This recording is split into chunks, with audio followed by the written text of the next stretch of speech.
Why do I believe youth are an important part of our community? Well, I would say that they have a lot to offer. A very unique perspective on the world, and they have the ability to change the way others see things very easily. So I feel like this is a very stereotypical teacher answer to this, but I am entirely of the belief that youth and kind of the older generations in our community can actually learn from each other. You see videos all the time online about, youth not knowing how to operate a rotary phone and elderly people not knowing how to work technology, and you see like the senior remotes.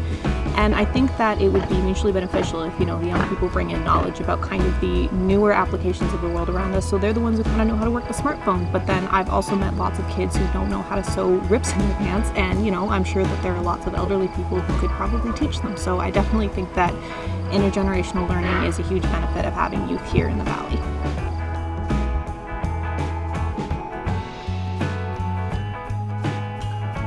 In 2001, I moved back to Nova Scotia from Ontario, and I had a pretty jaded opinion of youth.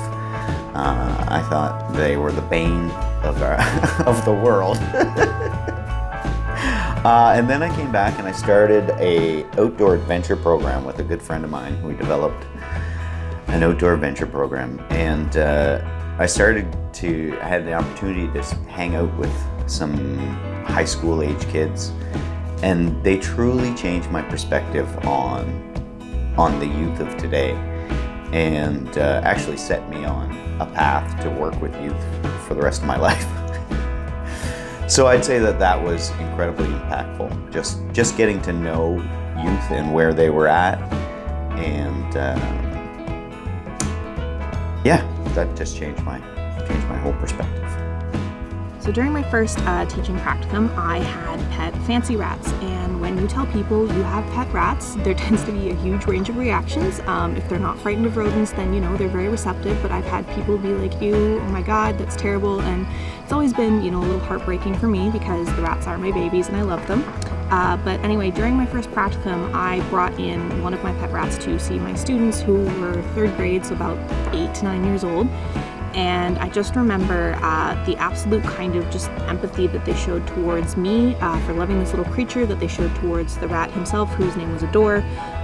They were all very excited to see him, to hold him. They had lots of great questions, and I was just really impressed with kind of the level of open compassion that they had for, an animal that not very many people take the time to kind of enjoy and appreciate as adults. And, just the level of kind of compassion and empathy that existed there was very impressive to me, and it really touched my heart in kind of a special way.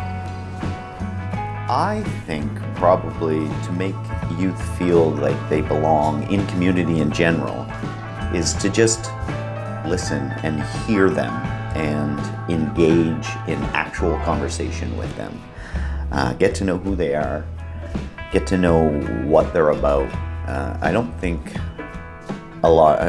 mean to throw shade on adults, but I don't think a lot of adults take the time to actually truly listen to what the struggles and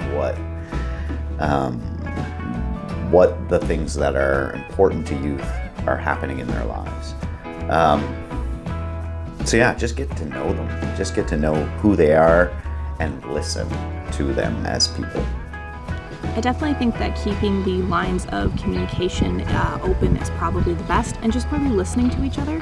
I find a lot of the time when there tends to be a communication breakdown between people, be it parents and children, grandparents and their grandkids, members of the community, it's usually because there isn't a lot of listening going on, because both parties are just trying so hard to make each other heard. So I think if we were to just listen to each other, listen to the youth, listen to, what's important to them in this community, what would they like to see, and listen to the older generations talk about, what is important to them as well, and kind of finding a compromise there.